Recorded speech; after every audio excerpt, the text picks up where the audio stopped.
আল্লাহ পাকের কোরআন দিয়ে সংসদ চলবে, আল্লাহর কোরআন দিয়ে বিচার চলবে, আল্লাহর কোরআন দিয়ে গোটা দেশ চলবে। কারা কারা দেখতে চান দু হাত করে দেখান।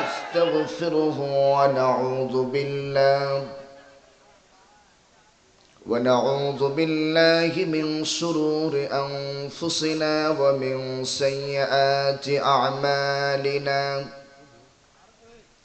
من يهد الله فلا مضل له ومن يضلل فلا هادي له ونشهد أن لا إله إلا الله وحده لا شريك له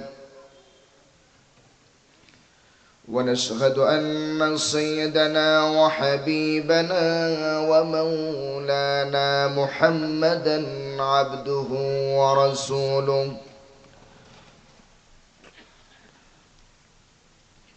الذي أرسله بالحق بشيرا ونذيرا وداعيا إلى الله بإذنه وسراجا منيرا فقد قال الله تعالى في كلامه المجيد وفرقانه الحميد সবাই জবান খুলে পড়ুন আউযু বিল্লাহি মিনাশ শাইতানির রাজীম বিসমিল্লাহির রাহমানির রাহিম ইন্নাল্লাহ وملائكته يصلون على النبي يا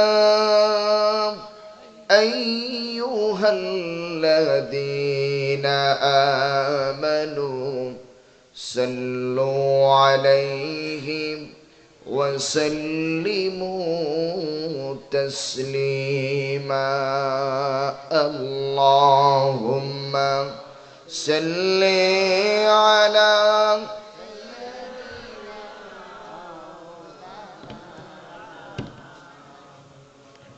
وعلى آل سيدنا مولانا محمد اللهم صل على مولانا محمد وعلى آل سيدنا مولانا محمد জবান খুলে মোহাব্বতের সাথে জোরে সোরে পড়ি আল্লাহুম্মা সাল্লি আলা مولانا محمد وعلى آل سيدنا بلغ العلا بكماله كشف الدجى بجماله حسنت جميع خصاله صلوا عليه وآله هنا فلتو बुलबुल का तरन्नुम भी न हो जमन दहर में कलियों का तबस्सुम भी न हो बलगल उला बिकमालिही कशफत दुजा बिजमालिही حسنت جميع خصاله صلوا عليه وآله ए तेरी मेराज जो थी कि तू लौहो कलम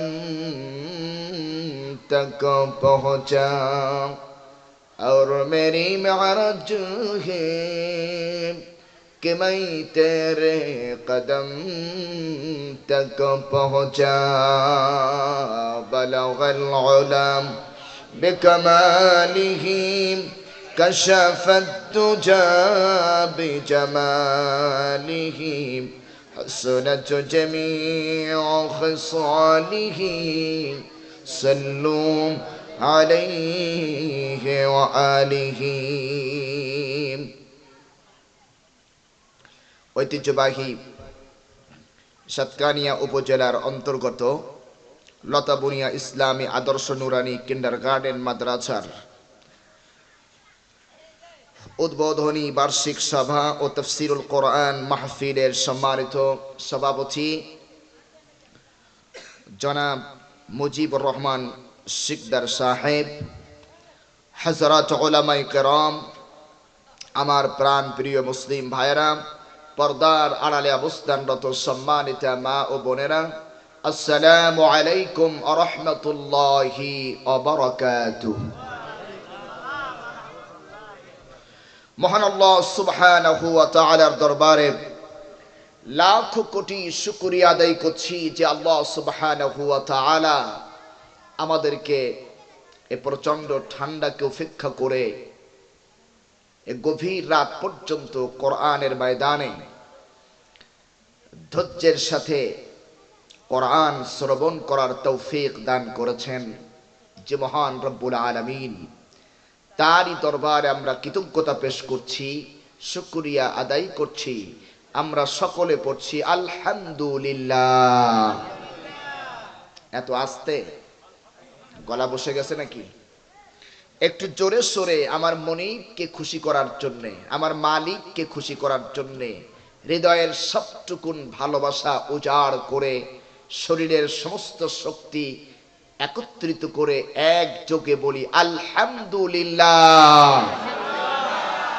রব্বানা লাকাল হামদ হামদান কাসীরান তাইয়্যিবান মুবারাকান ফীহি ইয়া রাব্বি লাকাল হামদু কামা ইয়ানবাগি লিজালালি ওয়াজহিকা ওয়া আযীমি সুলতানিক।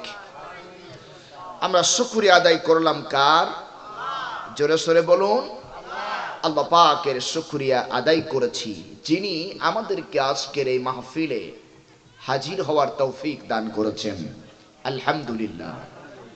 আপনারা সবাই কেমন আছেন? ভালো আছেন? আলহামদুলিল্লাহ। আল্লাহ পাক আমাদেরকে ভালো রেখেছেন, সুস্থ রেখেছেন, আজকের এই কোরআনের মাহফিলের জন্য কবুল করেছেন। আলহামদুলিল্লাহ। রাত অনেক গভীর হয়ে গেছে, 11টা বেজে গেছে। এখন মাহফিল সমাপ্তের সময়, শেষ করে দেওয়ার সময় নাকি শুরু করার সময়? যখন মাহফিল শেষ করার সময় তখন আমি আপনাদের সামনে হাজির হয়েছি। দোয়া করে দিই, হ্যাঁ, দোয়া করে আমরা বিদায় নিই, তাহলে আপনারা ঘুমাতে পারবেন, রেস্ট নিতে পারবেন। সারাদিন পরিশ্রম করে তো ক্লান্ত, আগামীকাল আবার আপনাদেরকে খেতে কাজ করতে হবে, ঠিক না? আজকে একটা রাত আল্লাহর জন্য কষ্ট করতে পারবো ইনশাআল্লাহ? পারবো ইনশাআল্লাহ? সামনের চেয়ার খালি রেখেন না, সামনে বসে পড়েন। সামনের চেয়ারগুলো খালি থাকলে ভালো দেখায় না। আর এখনো যারা হাঁটাহাঁটি করছেন, এই গভীর রাতেরে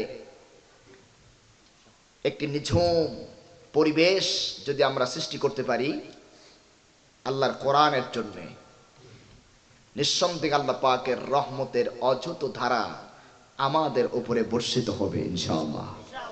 আরো জোরে বলি ইনশাআল্লাহ। আমি আসার পর থেকে যাদের আলোচনা আমি শুনেছি, দেখলাম ম্যাক্সিমাম আপনাদের আঞ্চলিক ভাষায় আলোচনা করেছে, কথা বলেছে। এখন আমি তো আপনাদের আঞ্চলিক ভাষা পারি না, আমি তো আপনাদের আঞ্চলিক ভাষা বলতে পারি না, তো কি হবে? এই যতটুকুন বললাম এভাবে বললে কি বুঝবেন আপনারা?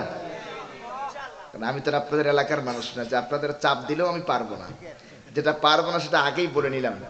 আমি এসে যাদের আলোচনা শুনেছি ম্যাক্সিমাম দেখলাম আপনাদের আঞ্চলিক ভাষায় কথা বলেছে। আমি বলতে পারি না কিন্তু বুঝি, আপনাদের ভাষা আমি বুঝি। একটু ভলান্টিয়ার যারা আছেন একটু আশপাশের অবস্থাটা একটু স্থির একটা পরিবেশ তৈরি করার চেষ্টা করুন, দেখি আমরা কোরআন থেকে কিছু কথা বলবো। তো ইনশাআল্লাহ তাহলে আপনারা বুঝবেন তো ইনশাআল্লাহ। আল্লাহ পাক আমাদেরকে বোঝার তৌফিক দিক। বেশি সময় কষ্ট দিব না, কিছু কথা সরাসরি কোরআন থেকে আমরা আলোচনা করব, শিক্ষামূলক। আমাদের অনেক কিছু জানার প্রয়োজন আছে, আছে কিনা? আমাদের জানার দরকার আছে, ইসলাম সম্পর্কে আমাদের জ্ঞান অর্জন করার দরকার আছে। আমরা ইসলাম সম্পর্কে জানি না বলেই এক শ্রেণীর মতলববাজ আলেমরা আমাদেরকে নিয়ে ব্যবসা করে। জোরে বলেন ঠিক কিনা? আমাদেরকে নিয়ে ব্যবসা করতে চায়, আমাদের মাথার উপরে কাঁঠাল রেখে তারা মজা খাইতে চায়। এই সুযোগ দেওয়া যাবে না। সেজন্য আমাদেরকে জানতে হবে কোনটা হক আর কোনটা বাতিল, এটা আমাদেরকে জানতে হবে, ঠিক কিনা? এতদিন পর্যন্ত হক আর বাতিলের পার্থক্যের বিষয়ে আমরা পূর্ণাঙ্গ কথা বলতে পারি নাই, আমাদের কণ্ঠকে চিপে ধরা হয়েছিল। আল্লাহর মেহেরবানিতে সেই পরিবেশ এখন নাই। হকের পক্ষে আমরা সোচ্চারভাবে কথা বলবো ইনশাআল্লাহ। জোরে বলেন ঠিক কিনা? ভয় আছে কোনো? ভয় আল্লাহর গোলামরা কখনো ভয় করে না, মুমিন কখনো ভয় পায় না, ভয় পায় মুনাফিকেরা। ভয় পায় কারা? জোরে বলেন। আমরা মুমিন না মুনাফিক? আমরা মুমিন। আমরা ভয় পাই একজনকে, তিনি কে? আর জোরে বলেন তিনি কে? আল্লাহ সুবহানাহু ওয়া তাআলা। আল্লাহকে ভয় করে বুক ফুলায়ে চলবেন, গোটা দুনিয়া আপনার ভয় করবে, ঠিক কিনা? আর যখন আল্লাহর ভয় কলিজা থেকে উঠে যাবে, গোটা দুনিয়ার ভয়তে আপনি থরথর করে কাঁপতে থাকবেন, ঠিক কিনা? আজ আজ ভারত আমাদের দিকে চোখ রাঙিয়ে কথা বলে, এই জন্য কথা বলে বিগত 17 বছর মুনাফিকদের ঘাড়ে উঠে তারা লাফাইয়েছে। জোরে কোন ঠিক কিনা? এই সুযোগ তাদেরকে দেওয়া হয়েছে, কিন্তু তারা জানে না মুসলমান কখনোই কারোর রক্ত চক্ষুকে ভয় পায় না। আর জোরে বলেন ঠিক কিনা? মুসলমান ভয় পায় কেবলমাত্র আল্লাহকে। আর আমরা যখন আল্লাহকে ভয় করব, গোটা দুনিয়া আমাদের ভয় করবে। আমরা যখন আল্লাহর গোলামি করব, গোটা দুনিয়া আমাদের গোলামি করবে, ঠিক কিনা? ঠিক কিনা? খালিদ বিন ওয়ালিদ তিনি 30,000 সৈন্য নিয়ে রওনা করেছেন আফ্রিকার ভূখণ্ডে কালিমার পতাকা উড্ডীন করবেন। কয় হাজার? 30,000 সৈন্য, তাদের ঘোড়া, তাদের সামানা নিয়ে তারা রওনা করেছে আফ্রিকার ভূখণ্ডে কালিমার পতাকা উড্ডীন করার জন্য। কিন্তু দেখা গেল আফ্রিকার বর্ডারে গিয়ে দেখা গেল বিরাট উত্তাল তরঙ্গমালা,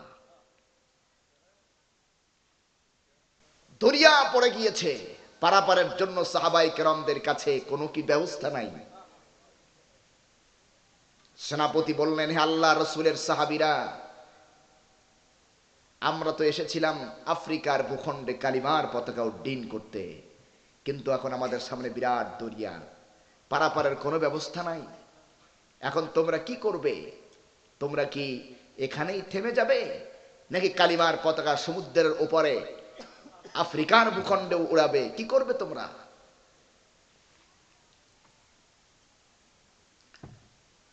মুসলমান সৈনিক যাদের কলিজার মধ্যে কেবলমাত্র আল্লাহ রাব্বুল আলামিনের ভয় ছাড়া আর কারো ভয় তাদের কলিজার মধ্যে ছিল না, তারা বললেন, সেনাপতি, আমরা কালিমার পতাকা এখানেই থামিয়ে দিতে চাই না, এই দরিয়ার ওপারেও কালিমার পতাকাকে উড্ডীন করতে চাই। শুধু আপনি অর্ডার করবেন, আপনার অর্ডার আমরা ফলো করব, আপনি শুধু হুকুম করেন। সেনাপতি বললেন, তাহলে তোমরা সবাই আমার সাথে সাথে উচ্চারণ করো, লা তাকনাতু মির রাহমাতিল্লাহ, আল্লাহর রহমত থেকে তোমরা বঞ্চিত হয়েও না, মায়ুস হয়েও না, তোমরা ঝাঁপিয়ে পড়ো, আল্লাহর রহমত তোমাদের সাথে আছে। আল্লাহু আকবার। তিনি বললেন তোমরা পড়ো, ইন্নী তাওয়াক্কালতু আলাল্লাহি রাব্বি ওয়া রাব্বাকুম। আল্লাহু আকবার। এই কথা বলে 30,000 সৈন্য রাতের অন্ধকারে তাদের ঘোড়া নিয়ে, তাদের সামানা নিয়ে এই উত্তাল তরঙ্গমালার উপরে ঝাঁপিয়ে পড়লেন। আর এই সৈনিক সবাই ঘোড়া দাবড়িয়ে আফ্রিকার ভূখণ্ডে পৌঁছে গেলে। আল্লাহু আকবার। এর নাম হলো মুসলমান।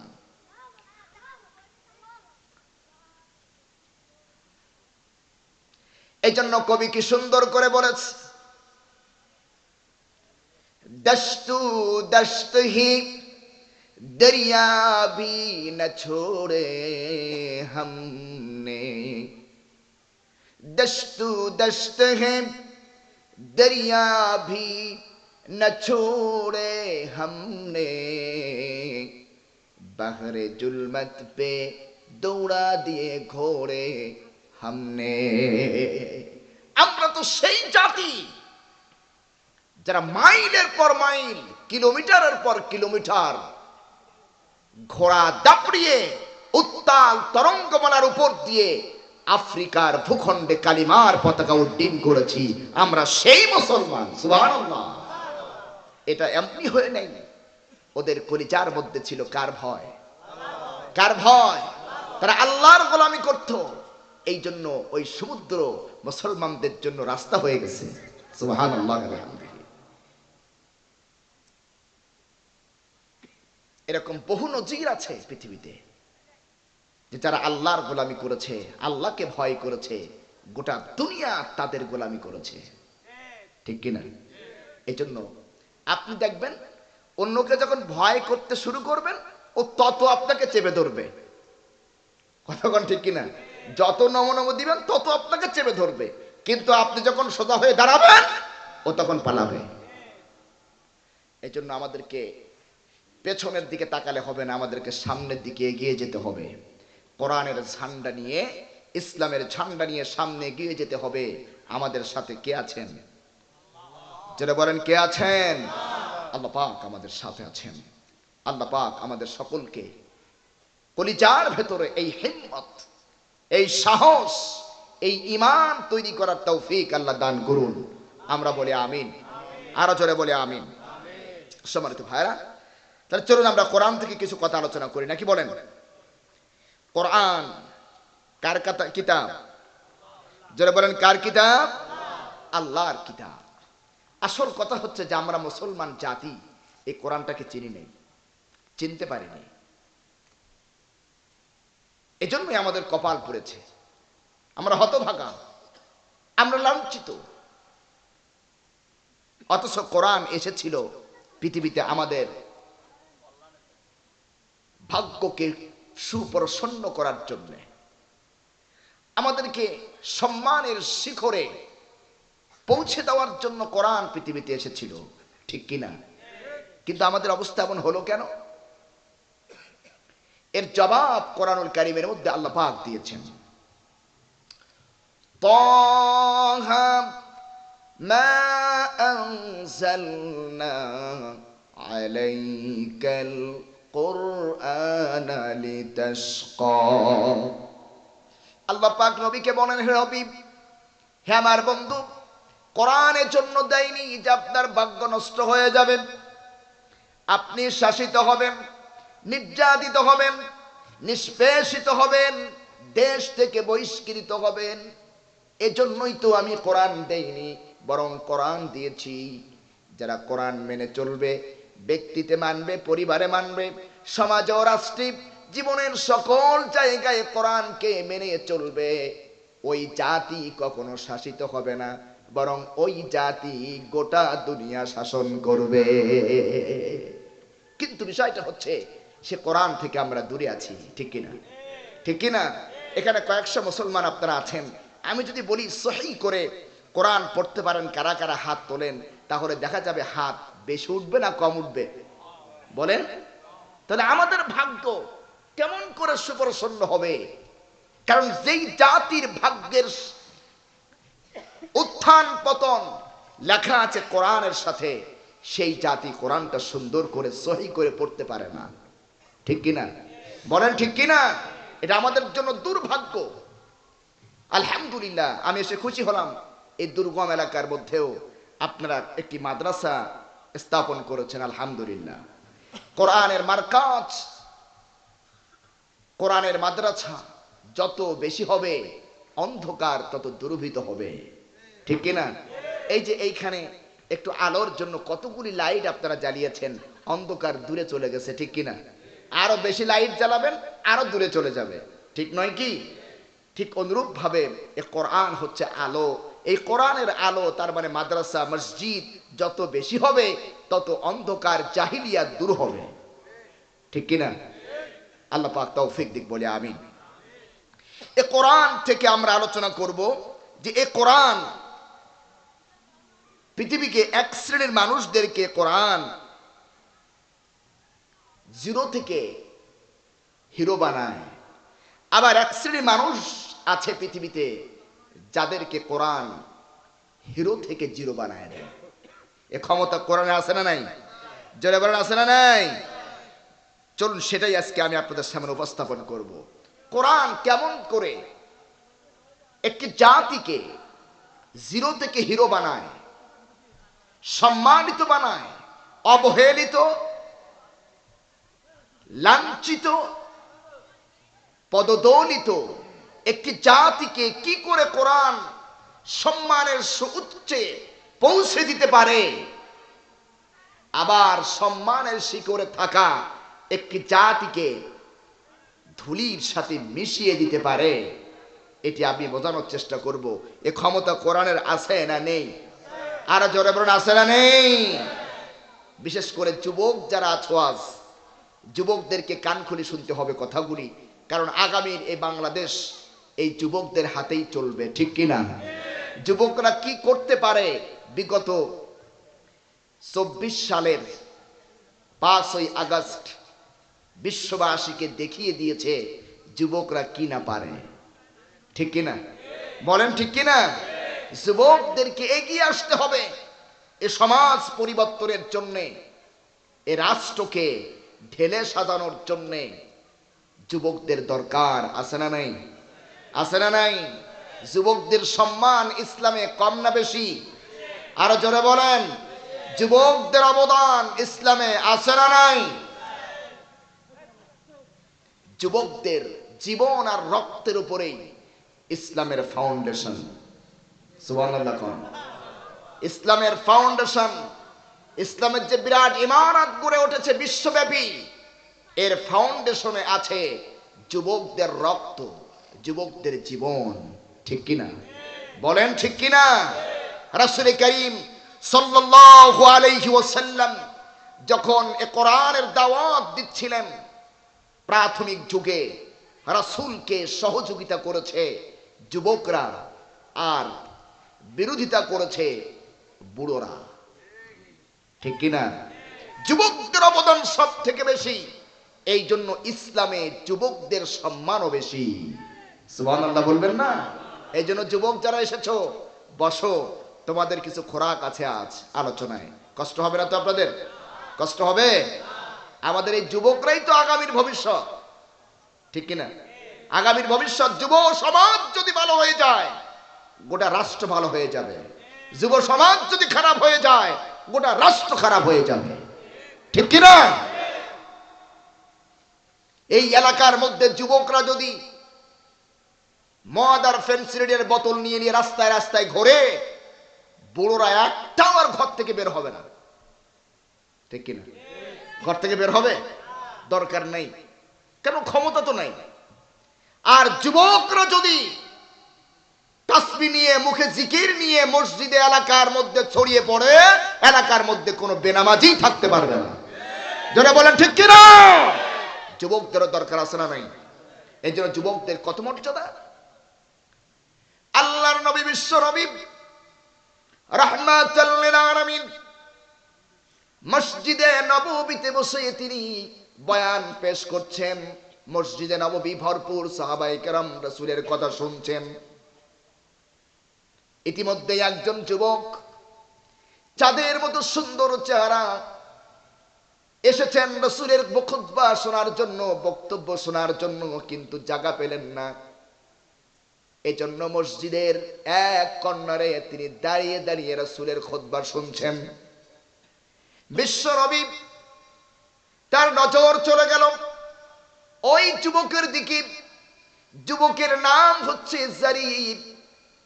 আল্লাহ রাসূল যখন দেখলেন জারির দাঁড়িয়ে দাঁড়িয়ে নবীজির কথা শুনছেন, নবীজির গায়ে একটা চাদর ছিল, ওই চাদরটা খুলে আল্লাহর নবী নিজে নিজের চাদরটা খুলে হযরতে জারিরের দিকে নিক্ষেপ করলেন আর বললেন, ইজলিস ইয়া জারির, ও জারির, বসার জায়গা পাও নাই? এই নাও আমার চাদর, আমার চাদরের উপরে বসে যাও। আল্লাহু আকবার। হযরতে জারির নবীজির চাদরখানা ধরলেন, বুকে লাগালেন, মুখে চুমা খাইলেন আর বলতে লাগলেন, আকরামাকাল্লাহু কামা আকরামতানি ইয়া রাসূলুল্লাহ। হে আল্লাহর রাসূল, পৃথিবীর কত মানুষ, কোন মানুষের কি সাহস আছে আপনার চাদরে বসতে পারে? আপনি আমাকে সম্মানিত করেছেন, আল্লাহ আপনার সম্মান ইহকাল এবং পরকালে বাড়িয়ে দিন। ইসলামে যুবকের মর্যাদা কতখানি বেশি। শুধু তাই নয়, যুবকরা কান করে শোনো, হাসরের ময়দানে মানুষ যখন ঘামের সাগরে হাবুডুবু খাইবে, গুনাহগারদের কারো হাঁটু পর্যন্ত, কারো নাভি পর্যন্ত, কারো নাক বরাবর সাগর হয়ে যাবে। গোটা হাসরের ময়দানে শুধু আওয়াজ উঠবে, পানি পানি পানি। মানুষের জিহ্বাগুলো ঝুলে পড়বে। এই কঠিন মুহূর্তে আল্লাহ রাব্বুল আলামিন 7 শ্রেণীর মানুষদেরকে তার আরশের নিচে ছায়া দান করবেন, সম্মানিত করবেন। সেই 7 শ্রেণীর ভেতরেও ও যুবক, আল্লাহ পাক তোমাকে বলেন নাই, আল্লাহ রাসূল বলেছেন, ওয়াশাবুন নাশা ফি ইবাদাতিল্লাহ। যেই সমস্ত যুবক যৌবন বয়সে ইবাদত করে, আল্লাহর গোলামি করে, ওই যুবকদেরকেও কিয়ামতের দিন ওই আরশের নিচেই সম্মানিত করা হবে। যুবকের মর্যাদা বেশি না কম? এই জন্যই যে এই যুবকদের অবদানও ইসলামে বেশি, ঠিক কিনা? এই যুবকদের অবদানও ইসলামে বেশি। একজন যুবকের ঘটনা শোনাই, কেমন স্যাক্রিফাইস যুবকরা করেছে ইসলামের জন্য, কেমন ত্যাগ করেছে ইসলামের জন্য। একটু অনুভূতি জাগানোর জন্য আমি একটি ঘটনা শোনাতে চাই। কষ্ট হবে না তো আপনাদের?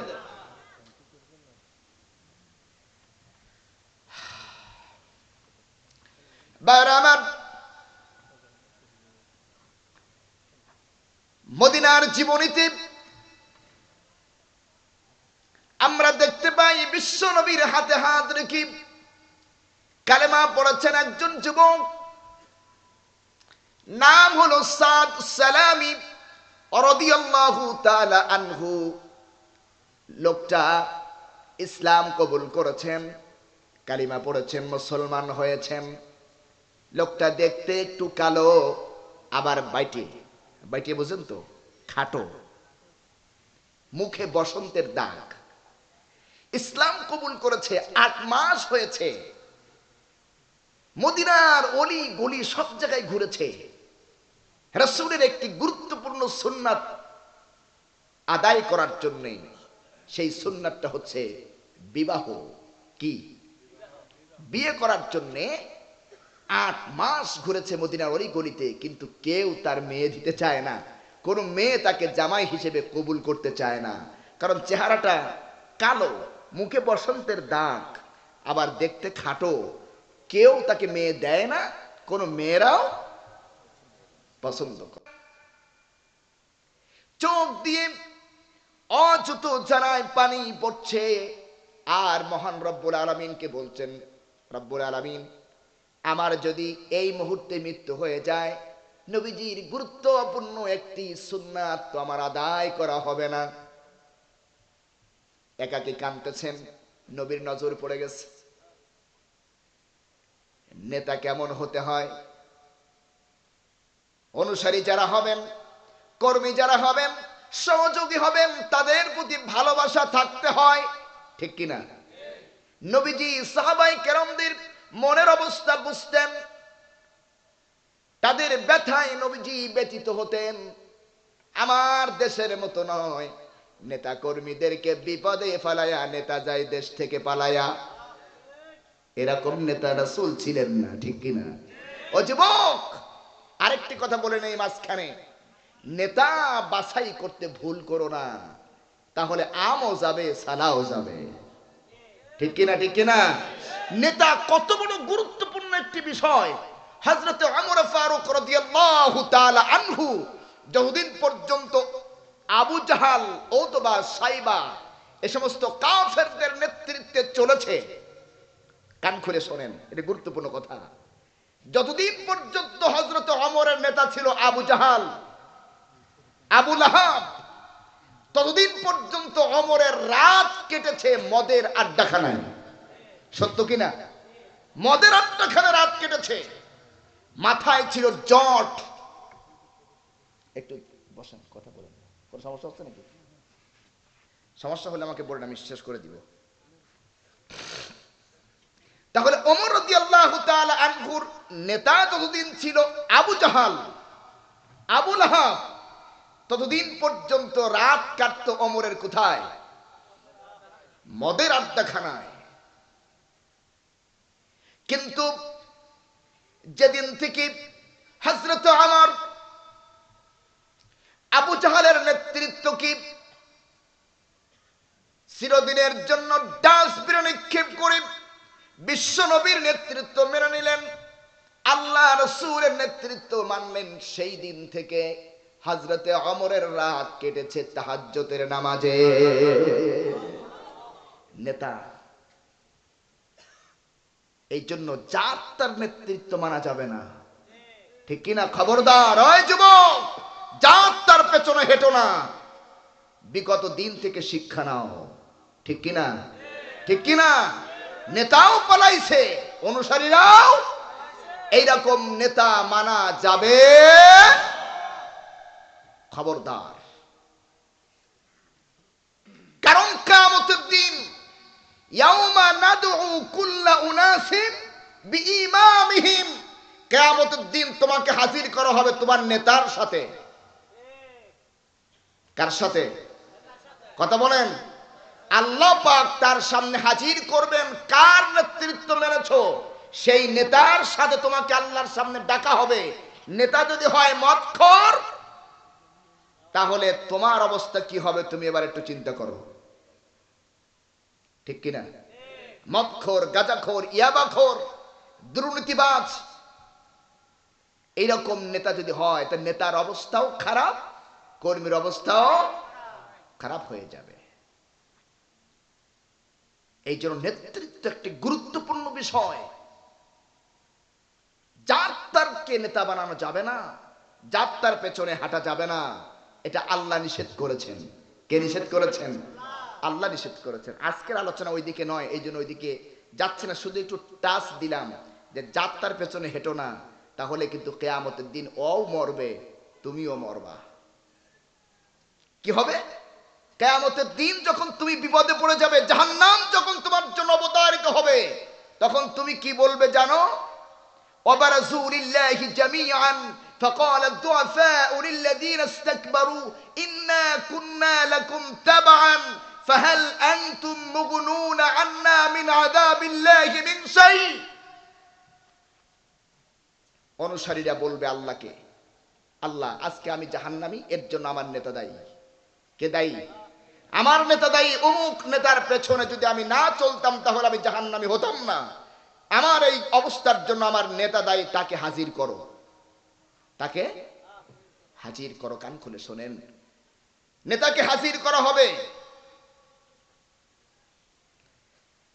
অনুসারী বলবে, দুনিয়ায় তোমার জন্য সব করেছি আমি, তুমি দেওয়ালে দেওয়ালে লিখতে বলেছো ইসলামের বিরুদ্ধে, তাই লিখছি, ঠিক কিনা? অমুক হুজুরকে ধরে আনতে বলেছো, তাই এনেছি তোমার খুশির জন্য। করে কি করে না? করে কি করে না?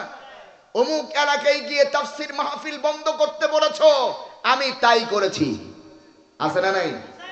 আমার অপরাধের জন্য তুমি দায়ী। আজকে যে আমি জাহান্নামী, আমার উপরে যে আযাব এসেছে, আন্না আযাবিল্লাহি মিন শাই, তুমি কি পারো আমার এই আযাব একটু হালকা করতে, একটু কমাতে পারবা? কে বলবে? অনুসারীরা নেতাকে বলবে, প্রশ্ন করবে। নেতা জবাব দিবে, লাউ হাদানাল্লাহু লাহাদাইনাকুম সাওয়াউন আলাইনা আজাযিনা আম সাবারনা মা লানা মিন মাহিস। আমাকে দায়ী করো না, কারণ আমি তো দুনিয়ায় নিজেই ছিলাম গোমরাহ, পথভ্রষ্ট, তোমাকে পথ দেখাবো কেমনে? নাউযুবিল্লাহ। আর যখন নাউযুবিল্লাহ, যাদের নামাজ নাই, রোজা নাই, দিনের কোনো জ্ঞান নাই, কোরআন হাদিসের কোনো জ্ঞান নাই, চরিত্র নাই, এরা সব হলো গোমরাহ। এরা কি? আর এই গোমরাহের পিছনে চললে কিয়ামতের দিন ওরা তোমাকে এই কথাই বলবে যে আমি নিজেই তো গোমরাহ ছিলাম, আমার পিছে হাঁটছিলা কেন, আসছো কেন? সুতরাং সাওয়াউন আলাইনা আজাযিনা আম সাবারনা মা লানা মিন মাহিস। সাওয়াউন, সমান সমান, তুমিও যেই জাহান্নামে, আমিও সেই জাহান্নামে। আজ তোমার কোনো উপকার আমি করতে পারবো না, তুমিও আমার কোনো উপকার করতে পারবা না, খামোখা আমার ঘাড়ে দোষ চাপায়ও না। নাউযুবিল্লাহ কোন। আর যখন নাউযুবিল্লাহ, কিয়ামতের দিন আজকে যেমন তোমারে ফালাইয়া পালাইছে, কিয়ামতের দিনও ঠিক তোমাকে নিয়ে জাহান্নামে ডুববে। আস্তাগফিরুল্লাহ কোন। আমার কথা নাকি আল্লাহর কথা? এই জন্য নেতা ভালো হলে অনুসারী কর্মী ভালো হয়, ঠিক কিনা? নেতা নামাজি হলে কর্মী নামাজি হয়, সত্য কিনা বলেন?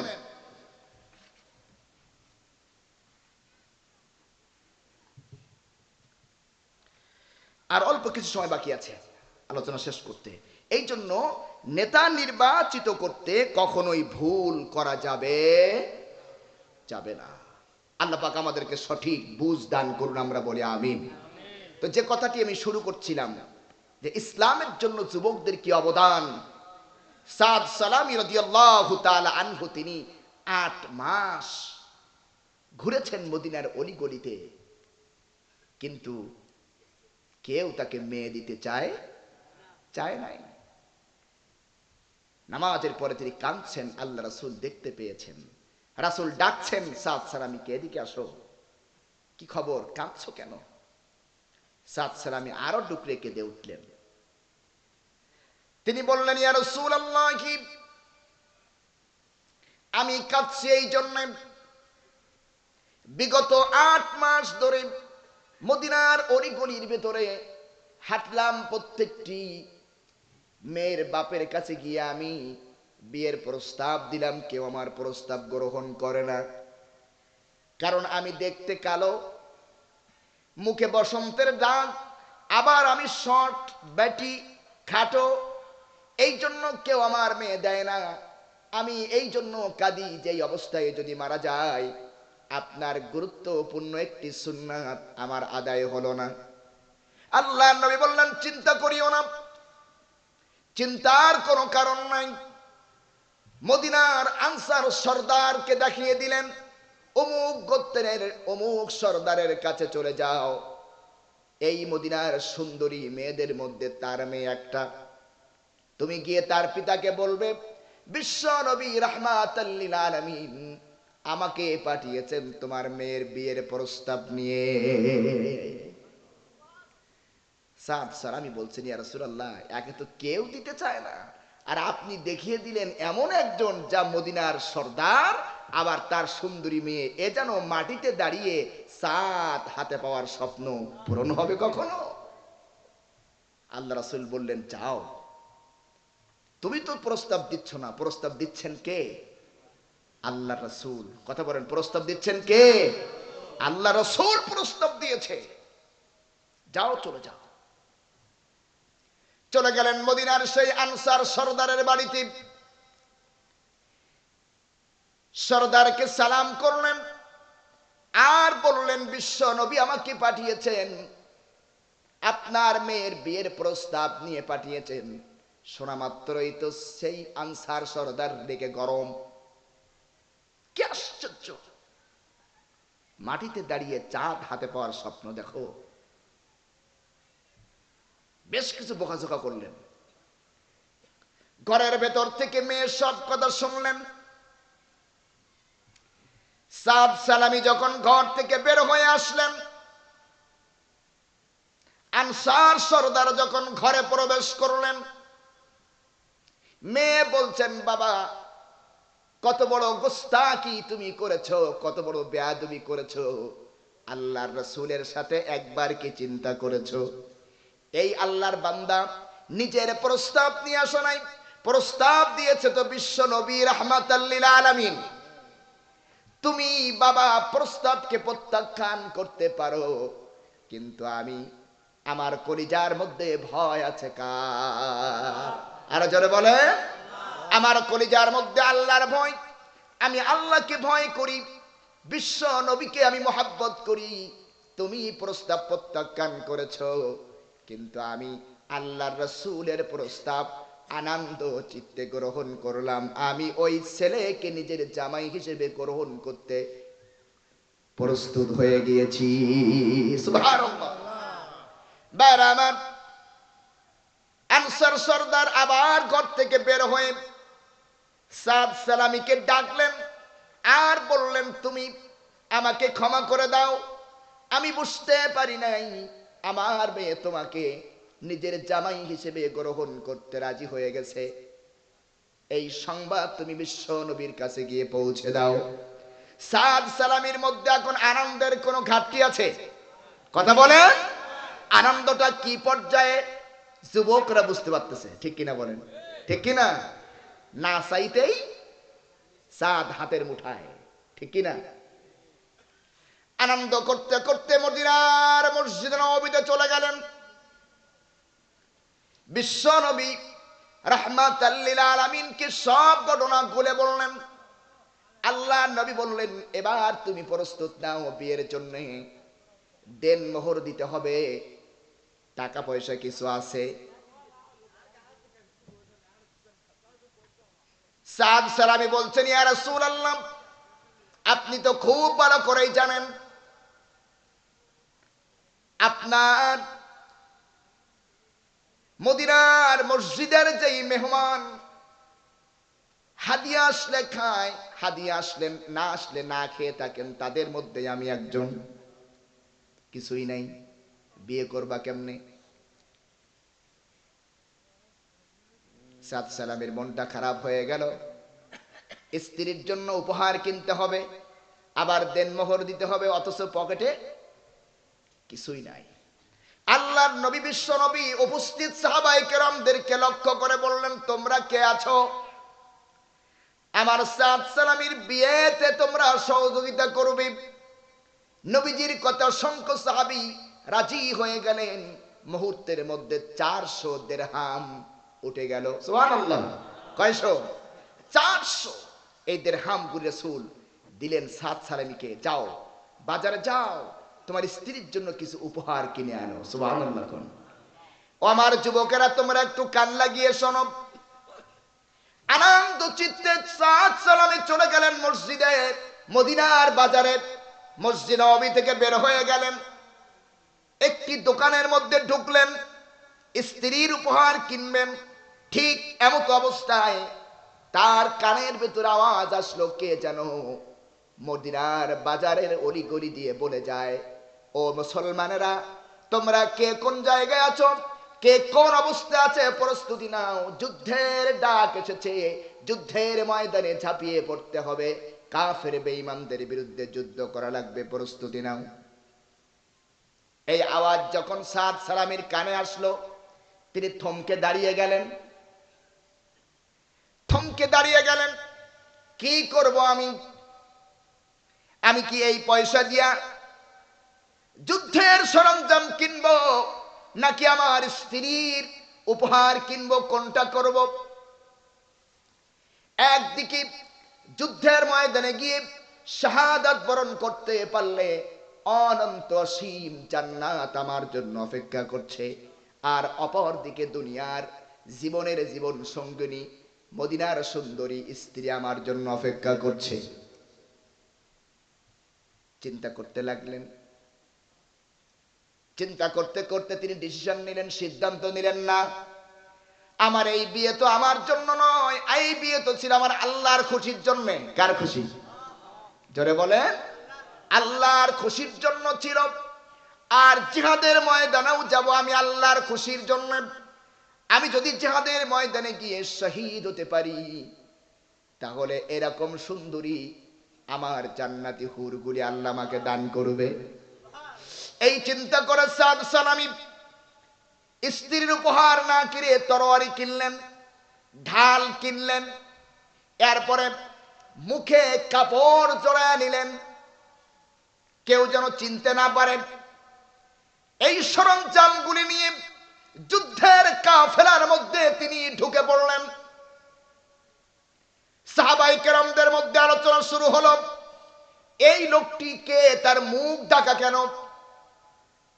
যুদ্ধ করবে তো ভালো কথা, কিন্তু মুখ ঢেকে আসলো কেন? নিশ্চয়ই কোনো কারণ আছে। আবার কেউ বললেন, বাদ দাও, সে তো যুদ্ধ করতে এসেছে, এগুলো নিয়ে খোঁজাখুঁজি করার কোনো দরকার নাই। বিশ্বনবীর নেতৃত্বে কাফেলা চলে গেল যুদ্ধের ময়দানে।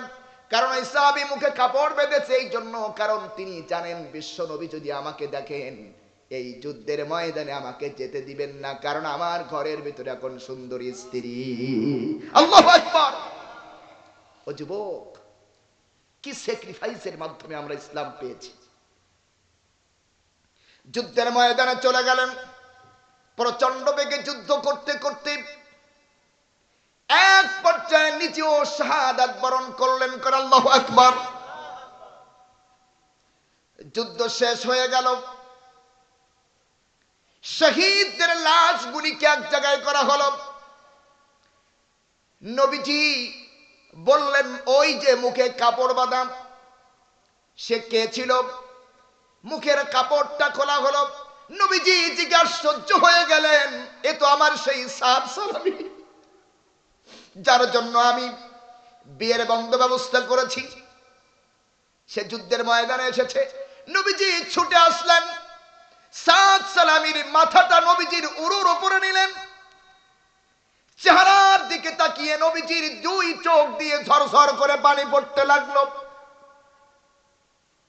কিছুক্ষণের ভেতর নবীজির চোখের পানি শুকিয়ে মুখে হাসি ফুটে উঠলো। আল্লাহু আকবার।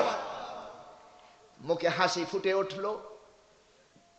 এরপরে কিছুক্ষণ পর নবীজি সাদ সালামীর চেহারা থেকে তার মুখটা অন্যদিকে ঘুরিয়ে নিলেন। সাহাবায়ে কেরাম বললেন, ইয়া রাসূলুল্লাহ, কিছুই তো বুঝলাম না। প্রথমে আপনি অঝর দ্বারায় কানলেন, এরপরে আপনি হাসলেন, এরপরে তার মুখের থেকে, তার চেহারা থেকে আপনার চেহারাটা, নজরটা সরিয়ে অন্যদিকে নিলেন, কিছুই বুঝলাম না। আল্লাহর নবী বলেন, শোনো, আমি আল্লাহর নবী, আমি যা দেখি তোমরা তা দেখতে পাও না, আমি যা শুনতে পাই তোমরা তা শুনতে পাও না। আমি প্রথমে কাঁদলাম, এই জন্য কেঁদেছি, আমার সাদ সালামী নির্ভরযোগ্য বিশ্বস্ত একজন সৈনিক ছিল, সুবহানাল্লাহ। আমার আনুগত্য করেছে, আল্লাহর আনুগত্য করেছে, এমন একজন বিশ্বস্ত সৈনিককে আমি হারিয়ে ফেলেছি, মুজাহিদকে হারিয়ে ফেলেছি, সেজন্য আমি কেঁদেছি। আমি তার চেহারার দিকে তাকিয়ে হাসলাম কি জন্য? ও সাহাবীরা, আমি যা দেখি তোমরা দেখতে পাও না, আমি দেখতে পেয়েছি আমার সাদ সালামী যেই উদ্দেশ্যে শাহাদাত বরণ করেছে, যেই জান্নাতের জন্য, আমি দেখতে পেলাম অসংখ্য সাহাবীরা, অসংখ্য ফেরেশতারা আমার সাদ সালামীর জান্নাতকে সুসজ্জিত করছে। সুবহান। তাহলে আপনি চেহারাটা অন্যদিকে ঘুরায় নিলেন কেন? আল্লাহর নবী বললেন, শোনো সাহাবীরা, আমার সাদ সালামী নিজের স্ত্রীর ভালোবাসাকে উপেক্ষা করে আল্লাহর ভালোবাসাকে প্রাধান্য দিয়েছে, আল্লাহর দ্বীন বিজয়ের কাজে নিজেকে আত্মনিয়োগ করেছে। সেজন্য আল্লাহ রাব্বুল আলামিন খুশি হয়ে ওই জান্নাতের যেই হুরগুলি তার জন্য বরাদ্দ রেখেছে, আমি দেখতে পেলাম জান্নাত থেকে, আকাশ থেকে সেই হুরগুলি এত দ্রুত বেগে আমার সাদকে আলিঙ্গন করার জন্য আসতেছিল যে হুরগুলির পা গুলি আমি দেখতে পাচ্ছিলাম। তাই তাড়াতাড়ি করে আমার চেহারাটা অন্যদিকে ঘুরিয়ে নিলাম। আল্লাহু আকবার, আল্লাহু আকবার। এরকম অসংখ্য স্যাক্রিফাইস, ত্যাগের বিনিময় আমরা ইসলাম পেয়েছি, ঠিক কিনা? বলেন ঠিক কিনা? আর এরকম ত্যাগ, এরকম যুবক যদি বানাতে হয়, তৈরি করতে হয় নিজেকে, তাহলে কোরআনের বিকল্প কোনো পথ, জোরে বলেন, কোনো পথ নাই। আছে কি? জোরে বলেন আছে। সেই কোরআনের সাথে আমাদের থাকার দরকার আছে না নাই? আর জোরে বলেন। সময় তো শেষ হয়ে গেছে, শেষ করে দিব। রাত অনেক গভীর হয়ে যাচ্ছে, বুঝছেন? এই জন্য আর আলোচনা দীর্ঘায়িত করা ঠিক হবে না। 11:42 বেজে গেছে। কষ্ট হচ্ছে আপনাদের? কষ্ট হচ্ছে। কালকে আবার আপনাদের কাজ আছে না? হ্যাঁ, এই ভালোবাসা শুধু কোরআনের জন্য। কিসের জন্যে? আর যখন কিসের জন্যে? কোরআনের জন্যে। আমরা আপনাদেরকে ভালোবাসি আল্লাহর জন্যে, আপনারা ভালোবাসান আমাদেরকে কার জন্যে? জোরে বলেন কার জন্যে? রক্তের হয়তো কোনো সম্পর্ক নাই, কিন্তু সম্পর্ক ইমানের সম্পর্ক, এমন সম্পর্ক রক্তের থেকেও বেশি হয়। জোরে বলেন ঠিক কিনা? আর জোরে বলেন ঠিক কিনা? এই জন্য কোরআনের সাথে থাকলে লাভ না লস? আর জোরে বলেন। আমরা থাকতে রাজি আছি তো ইনশাল্লাহ? আছি তো ইনশাল্লাহ? কোরআন শুনেই তৎকালীন যুগে এরকম হাজার হাজার যুবক ইসলাম কবুল করেছে, ঠিক কিনা? ঠিক কিনা? হযরত ওমর ফারুক রাদিয়াল্লাহু তাআলা আনহু, তিনিও এসেছেন কোরআন শুনে, ঠিক কিনা? ঠিক কিনা? এই ঘটনাটা বলে আমি শেষ করে দিব। এজন্য যুবকদেরকে কোরআন থেকে দূরে থাকা যাবে না, কোরআনের কাছে আসতে হবে। ওই যে বলছিলাম ওমর রাদিয়াল্লাহু তাআলা আনহু যতদিন পর্যন্ত ওমরের নেতৃত্বে ছিলেন, রাত কাটতো কোথায়? মদের আড্ডাখানায়। একদিন রাত্রে তিনি মদের সেই দোকানে, সেই জায়গায় গিয়ে দেখলেন তার বন্ধু বান্ধব কেউ আসে নাই, কেউ আসে নাই। এখন চিন্তা করলেন এই গভীর রাত্রে বাড়ি গেলে বউ তো দরজা খুলবে না, বউ তো কি করবে না?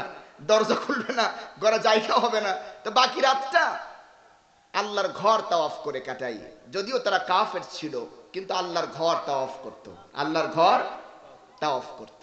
তাওয়াফ করতে গেলেন তিনি, মক্কার চত্বরে গিয়ে অবাক হয়ে গেলেন। এই গভীর রাত্রে বিশ্বনবী রাহমাতাল লিল আলামিন কাবার চত্বরে নামাজ পড়ছেন আর উচ্চ কণ্ঠে কোরআন পড়ছেন। আল্লাহু আকবার, যেরকম আল্লাহু আকবার। ওমর চিন্তা করলেন আজকে সুযোগ একটা পাইছি।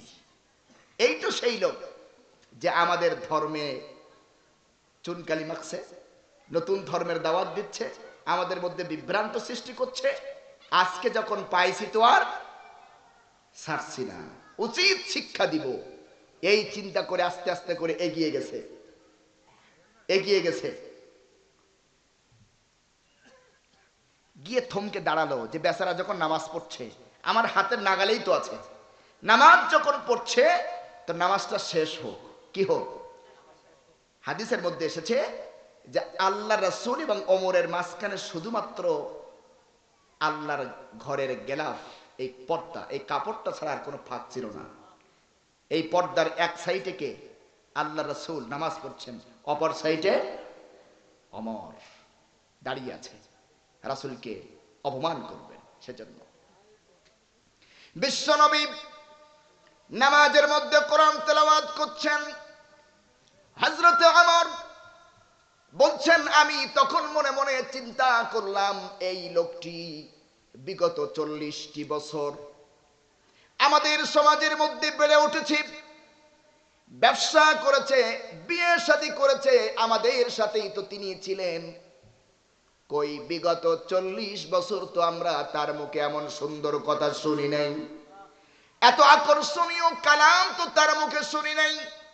হঠাৎ করে তিনি এই সুন্দর কালাম, এই সুন্দর বাণী তিনি কোত্থেকে পেলেন? হযরতে ওমর বলছেন, আমি মনে মনে ভাবলাম মনে হয় নবীজির কাছে কোনো জিন আছে, আর সেই জিন এগুলি তাকে তেলাওয়াত করে করে শোনায়। হযরতে ওমর বলেন, আমি যখন মনে মনে এই চিন্তা করেছি বোধহয় নবীজির ঘাড়ে জিন আছে আর সেই জিন এগুলি তেলাওয়াত করে করে শোনায়, অমনি নামাজের মধ্যে নবীজি আমার সেই কথার জবাব দিলেন। নামাজের মধ্যে তিনি পড়লেন, ইন্নাহু লাকাউলু রাসূলিন কারীম।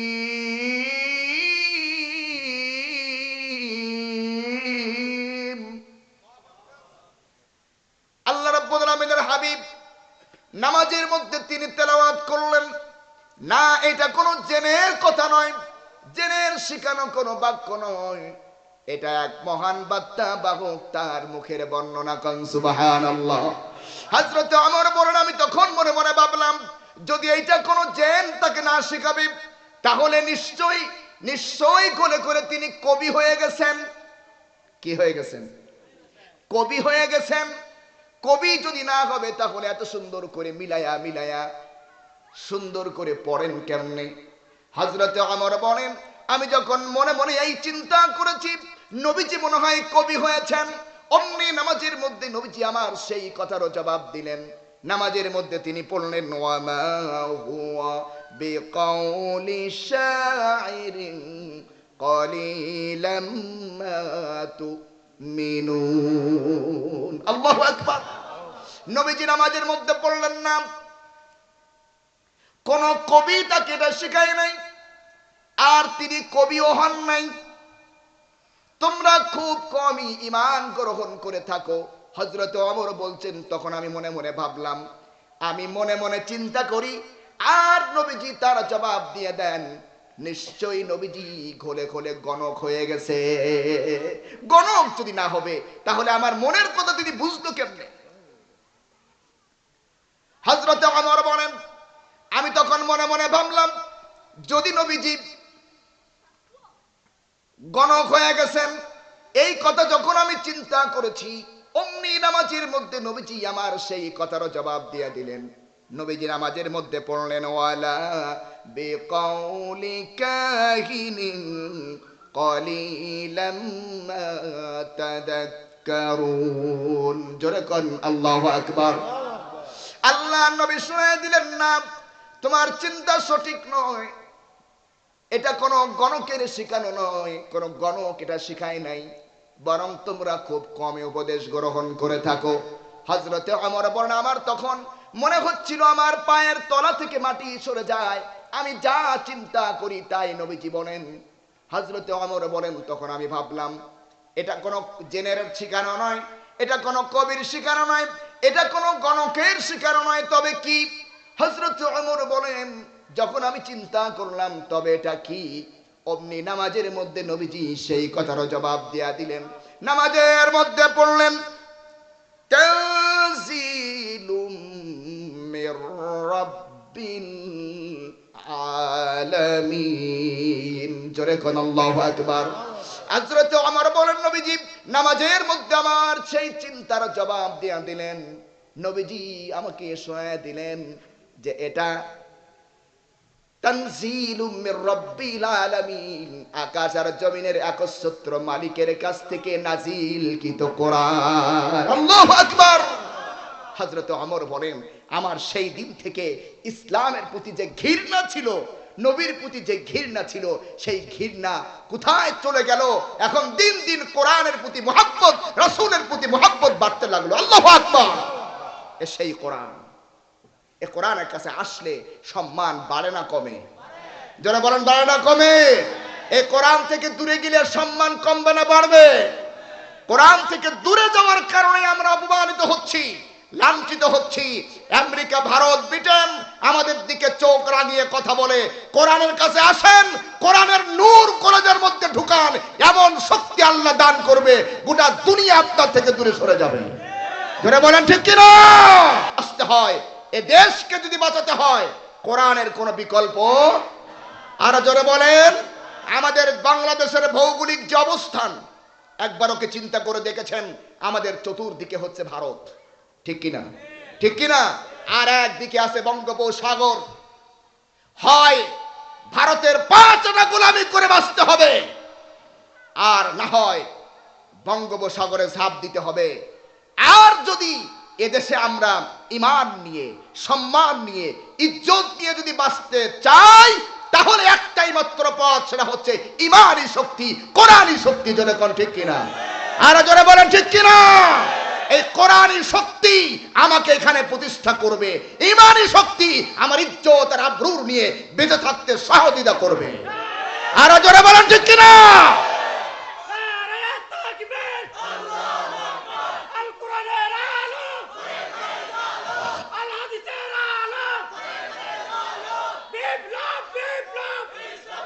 আমার ভাইয়েরা, আরেকটি তথ্য আপনাদেরকে শোনায় যায়, জানি না আর দেখা হবে কিনা। বিগত 24 সালের 5ই আগস্টে যে বিপ্লব হয়েছে, এই বিপ্লব আমাদের শক্তিতে হয় নাই, এই বিপ্লব আল্লাহর রহমতে হয়েছে। আর যারা বলেন ঠিক কিনা? তার দৃষ্টান্ত হচ্ছে কোরআনুল কারীমের সূরাতুল ফিল। সূরা ফিল যদি আপনি পড়েন তাহলে দেখবেন এই সূরা ফিলের সাথে আর 5ই আগস্টের বিজয়ের সাথে মিল আছে। কিরকম দেখবেন একটু সংক্ষেপে। সূরা ফিলের ভেতরে আয়াত আছে 5টা। কয়টা বলেন সবাই? কয়টা? কয়টা? এই সূরা ফিল আল্লাহ পাক রাসূলকে জানিয়েছেন নবীজি পৃথিবীতে আসার 50 দিন আগে। কয় দিন? পৃথিবীতে আসার 50 দিন আগে কাবা ধ্বংস করতে এসেছিল তৎকালীন যুগের বড় স্বৈরাচার আব্রাহা। কে আসছিল? আব্রাহা। এই আব্রাহা বড় স্বৈরাচারকে কিভাবে আল্লাহ পতন করলেন, নির্মূল করলেন, তার বর্ণনা ছোট্ট একটি 5 আয়াত বিশিষ্ট আয়াতে আল্লাহ পাক বলে দিয়েছেন। 5 আয়াত বিশিষ্ট ছোট একটি সূরার মধ্যে আল্লাহ বর্ণনা করেছেন। আর এই পৃথিবীতে আমরা দেখেছি বড় বড় জালিম স্বৈরাচারকে পতন করানোর জন্য এই 5 সংখ্যাটা আল্লাহ বেশি পছন্দ করেছেন। যারা বলেন ঠিক কিনা? 5ই আগস্ট 5 আছে কিনা? আছে কিনা? আর এই স্বৈরাচারের আবার বড় স্বৈরাচার যে ছিল, তারও দুনিয়া থেকে লাঞ্ছিত এবং অপমানিত করে বিদায় করার জন্য আল্লাহ তাআলা সেখানে 15ই আগস্ট বাছাই করছিল। সেখানেও 5 আছে না নাই? আছে না নাই? এরকম পৃথিবীতে বড় বড় স্বৈরাচারদের পতন ঘটিয়েছেন আল্লাহ পাক, এই 5কে ব্যবহার করেছেন। 5-এর গুরুত্ব অনেক। এখানেই শেষ নয়, এখানেই শেষ নয়, সংক্ষেপে বলছি। 5ই আগস্ট মনে রাখুন। আর ওই আব্রাহা বাদশার কথা মনে রাখুন। আব্রাহা বাদশা ছিলেন তৎকালীন যুগে সব থেকে শক্তিশালী। সব থেকে এই শক্তিশালী আব্রাহাকে শেষ করার জন্য, ধ্বংস করে দেওয়ার জন্য আল্লাহ তাআলা ফেরেশতার বিরাট বহর ব্যবহার করেন নাই, বড় বড় শক্তি ব্যবহার করেন নাই। এই বড় স্বৈরাচারকে শেষ করার জন্য ছোট্ট ছোট্ট ঝাঁকে ঝাঁকে আবাবিলকে আল্লাহ ব্যবহার করেছে। আর যারা বলেন ঠিক কিনা? ঠিক আমরা দেখতে পাই 5ই আগস্ট 2024-এর এই স্বৈরাচারকে শেষ করার জন্য বড় বড় কোন রাজনৈতিক দলকে আল্লাহ ব্যবহার করেন নাই, আবাবিলের মতো ঝাঁকে ঝাঁকে ছাত্রদেরকে বের করে দিয়েছে। মিল আছে না নাই?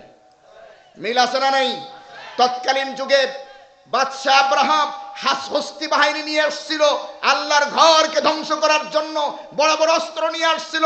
এই হস্তি বাহিনীকে ধ্বংস করার জন্য আল্লাহ বড় কোনো অস্ত্র ব্যবহার করেন নাই। আল্লাহ পাক ছোট্ট ছোট্ট কঙ্কর পাথর ওই আবাবিলের মুখে আর পায়ে উঠিয়ে দিলেন, ঠিক কিনা? এই ছোট্ট ছোট্ট কঙ্কর গুলির মাধ্যমেই তৎকালীন যুগের বড় বড় শক্তি হস্তি বাহিনী নির্মূল হয়ে গেল।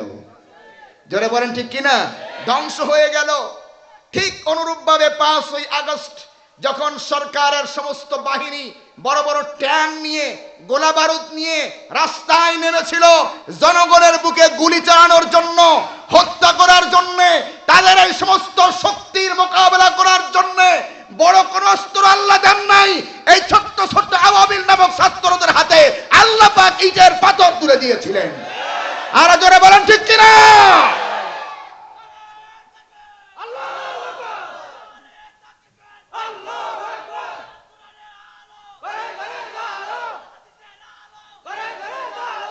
এই ছোট্ট ছোট্ট বাচ্চাদের হাতের এই ইটের কণা, ইটের পাথরের এই কণাগুলির পাওয়ার এত বেশি ছিল, সরকারের সমস্ত বাহিনী অস্ত্র ফেলে পালাতে বাধ্য হয়েছিল। জোরে বলেন ঠিক কিনা? সেই আল্লাহ আছে না নাই? আর জোরে কেন আছে না নাই? কোরআন যেই যুগে পড়া হবে, এই জন্য আমি একটা হাদিস বারবার বলি, আল্লাহ রাসূল বলেছেন লা তুহসা আযাইবুহু ওয়া লা তুবলা গারাইবুহু ফীহি মাসাবিহিল হুদা ওয়া মানারিল হিকমা। এই কোরআন কোনোদিন পুরাতন হবে না। আল্লাহু আকবার বলেন। যেই যুগে নাজিল, যেই যুগে বলা হবে মনে হবে এই যুগের জন্যই নাজিল হয়েছে, ঠিক কি না? এই জন্য গোটা বিশ্বব্যাপী এই সূরাতুল ফিল নিয়ে ব্যাপক গবেষণা চলছে, এখন ব্যাপক গবেষণা চলছে কিভাবে আল্লাহ পাক তার কথাগুলি সত্য প্রমাণিত করলেন, ঠিক কিনা? আর যারা বলেন ঠিক কিনা? তাই আজ আমি সর্বশেষ যেই কথা বলতে চাই, আমাদেরকে শিক্ষা নিতে হবে। আল্লাহ পাক এই কঠিন পরিস্থিতি থেকে আমাদেরকে হেফাজত করেছেন। আমরা যদি আবার ভুল করি, এর থেকে আরো খারাপ পরিণতি হবে আমাদের, ঠিক কিনা? ঠিক কিনা? এখন পথ একটাই, কোরআন এবং ইসলাম, ঠিক কিনা? যারা বলেন ঠিক কিনা? এদেশের ক্ষমতার মসনদে আমরা আর কিছু দেখতে চাই না, দেখতে চাই আল্লাহর কালাম। রাজি আছেন আপনারা? আল্লাহ পাকের কোরআন দিয়ে সংসদ চলবে, আল্লাহর কোরআন দিয়ে বিচার চলবে, আল্লাহর কোরআন দিয়ে গোটা দেশ চলবে। কারা কারা দেখতে চান দু হাত করে দেখান।